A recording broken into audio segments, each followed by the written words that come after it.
여러분 안녕하십니까? 오늘은 묵은 땅을 기경하자라고 하는 주제로 여러분과 함께 말씀을 나누도록 하겠습니다. 본문의 말씀은 호세아 10장 12절에 있는 말씀입니다. 너희가 자기를 위하여 의를 심고 긍휼을 거두라. 지금이 곧 여호와를 찾을 때니 너희 묵은 땅을 기경하라. 마침내 여호와께서 임하사 의를 비처럼 너희에게 내리시리라. 마음밭은 잘 갈려져야 합니다. 흙은 죄에 대한 깊은 회개를 통해서 잘게 부서져야 합니다.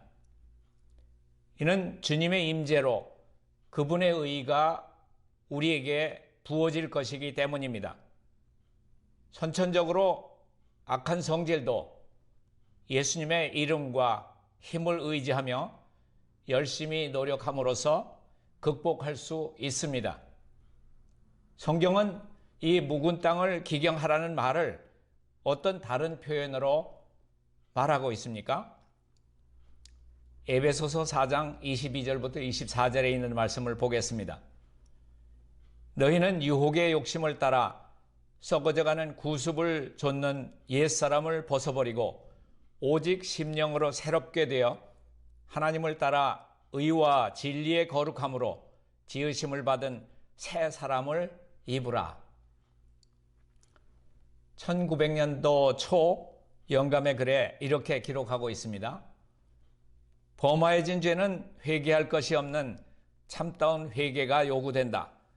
그러나 굳은 땅이 기경되고 딱딱한 흙덩어리가 부서질 때에 귀중한 씨는 심어질 수 있으며 그 흙은 잘 고루어질 수 있다. 이것은 하나님의 혹독한 훈련을 표상한다. 종종 반역의 정신이 나타나나 하나님의 훈련은 굳은 의지가 부서져서 목적이 달성될 때까지 계속되어야만 한다.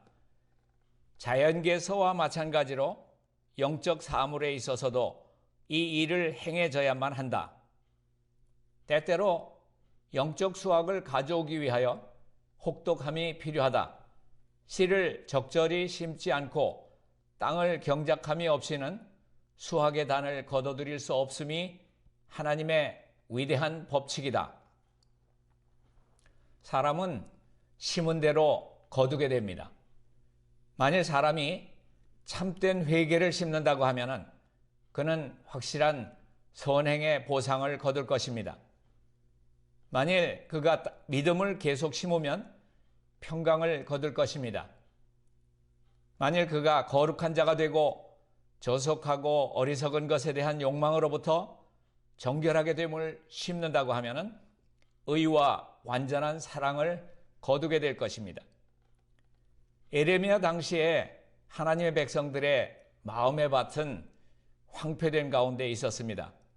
그래서 에레미야는 이렇게 말했습니다. 에레미야 17장 24절부터 25절에 있는 말씀을 보겠습니다. 너희가 만일 삼가 나를 청종하여 안식일을 거룩히 하여 아무 일이든지 하지 아니하면 다윗의 위에 앉는 왕들과 방백들이 병거와 말을 타고 이 성문으로 들어오되 그들과 유다 모든 백성과 예루살렘 거민들이 함께 그리할 것이요 이 성은 영영이 있을 것이라. 선지자 왕 412페이지에는 이렇게 말하고 있습니다.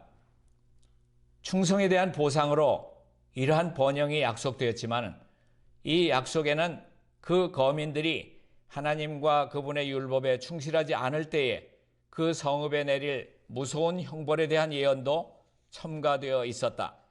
에레미야는 회개하지 않은 자들을 위하여 이렇게 호소했다. 너희 묵은 땅을 갈고 가시덤불 속에 파종하지 말라. 예루살렘아, 내 마음의 악을 씻어버리라. 그리하면 구원을 얻으리라. 우리의 의는 다 더러운 옷과 같습니다. 우리 자신이 할 수 있는 일은 모두 다 죄로 더럽혀져 있습니다. 그러나 영감의 글은 이렇게 말합니다. 하나님의 아들께서는 우리 죄를 없이 하려고 나타내신 바 된 것을 너희가 아나니 그에게는 죄가 없느니라.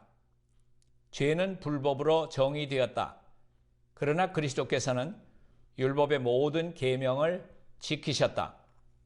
그는 자기에 대하여 나의 하나님이여 내가 주의 뜻 행하기를 즐기오니 주의 법이 나의 심중에 있나이다 라고 말씀하셨다. 그는 이 세상에 계실 때에 그의 제자들에게 내가 아버지의 계명을 지켰다고 말씀하셨다. 주님은 그분의 완전한 순종으로 말미암아 모든 인류로 하여금 하나님의 계명을 지킬 수 있게 하셨다. 우리가 우리 자신을 그리스도께 바칠 때에 우리의 마음은 그리스도의 마음과 연합되고 우리의 뜻은 그분의 뜻에 합병되고 우리의 정신은 그분의 정신과 하나가 되고 우리의 생각은 그분에게 사로잡히게 되어 마침내 우리는 그분의 생애를 살게 된다. 이것이 바로 그분의 의의 옷을 입는다고 하는 의미이다. 그리하면 주께서 우리를 보실 때에 무화과나무 잎으로 엮은 옷이나 죄로 인해 벌거벗고 뒤틀린 우리의 몸은 보지 아니하시고 여호와의 율법을 온전히 순종함으로 이루신 그분 자신의 의의 두루마기를 보게 된다.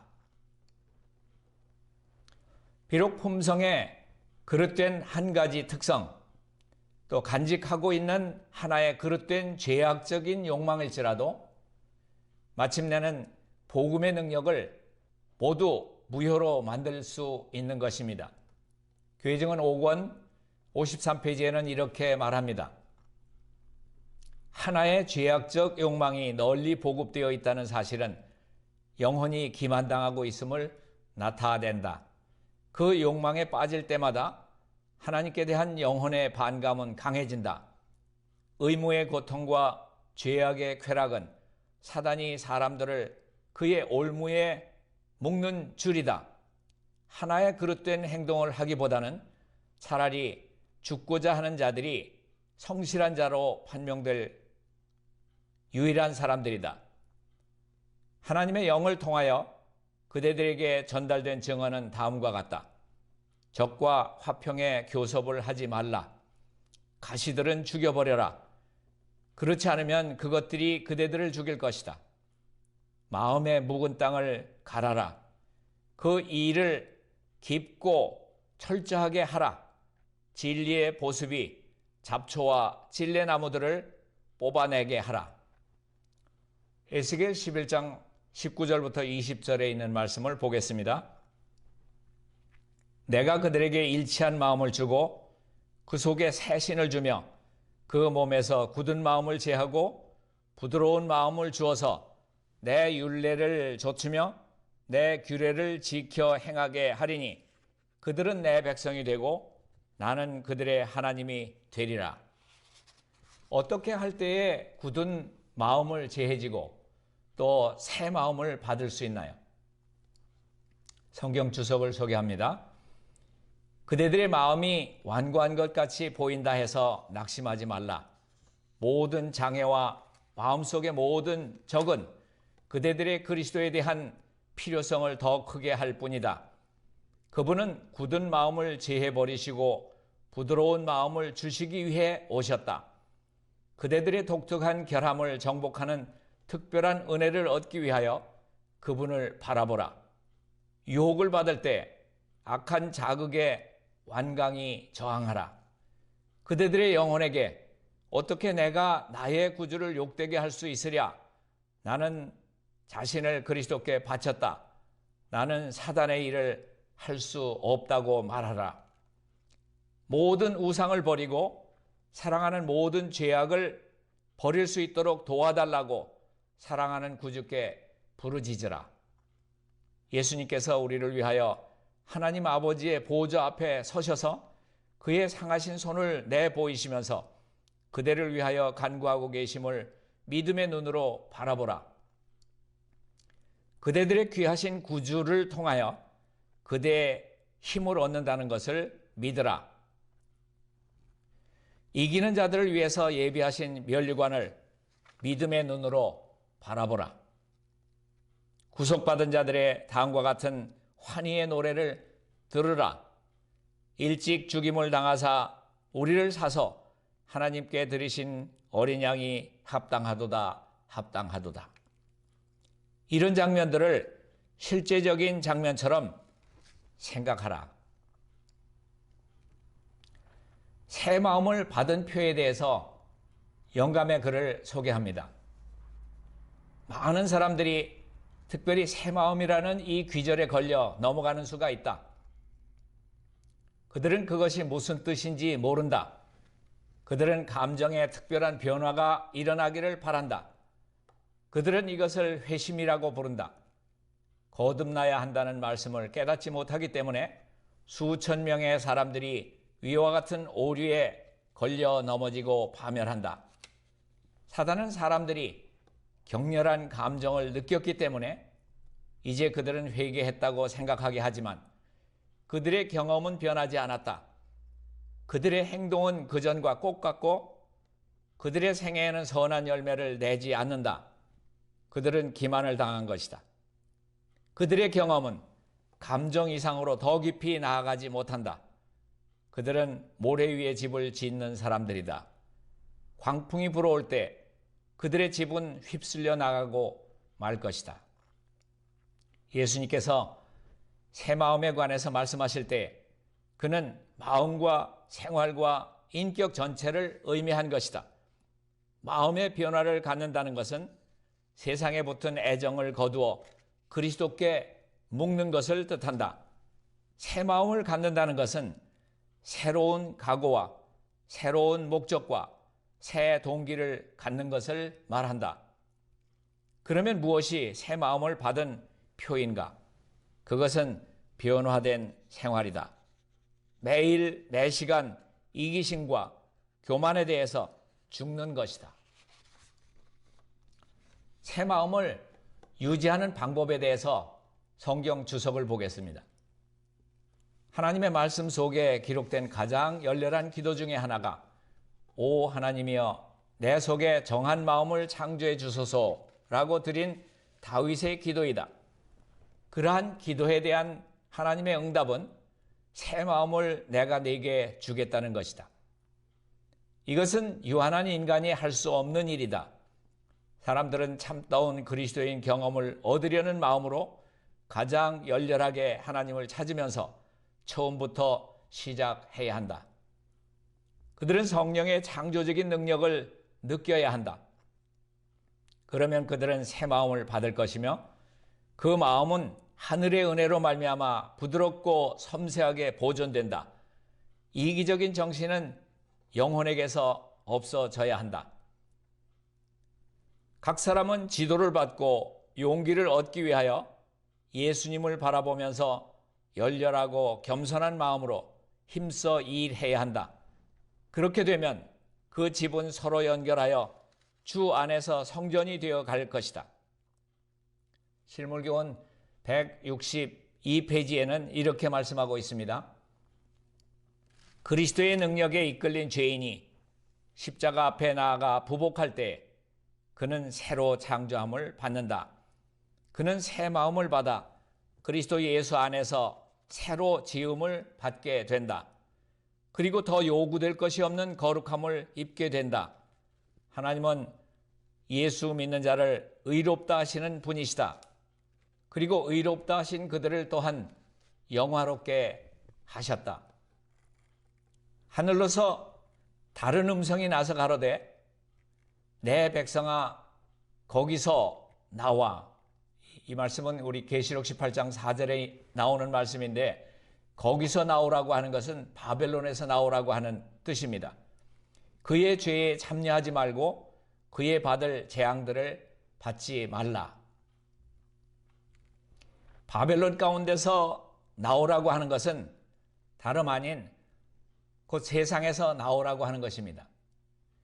내 자신이 세상으로부터 분리되어 있지 않을 때 나는 다른 이들을 그곳으로부터 나오도록 부를 수 없고 또 그에게 세상으로부터 분리가 무엇인지 보여줄 수도 없고 하나님의 진리를 가지고 그것을 행할 수 없습니다.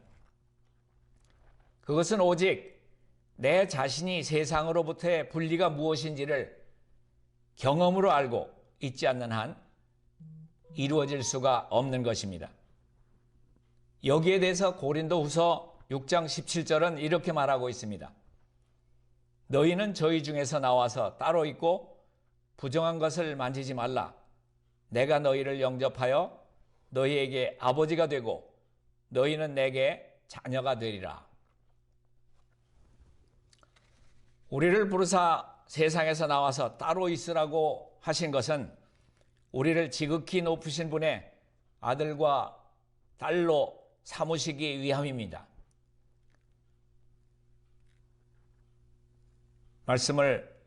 주석에 있는 말씀을 하나 보겠습니다. 계시록 7장 2절 3절에 대한 주석입니다. 세상에서 나와 말과 행실이 세속과는 판이하게 다른 사람들, 하나님의 인을 받는 것을 영광이라고 생각하는 사람들은 하나님의 자녀가 되는 권세를 받을 것이다. 주님은 신뢰할 만한 사람들을 가지실 것이다. 하나님의 인을 갖지 않은 사람은 아무 사람도 하늘 궁정에 들어가지 못할 것이다.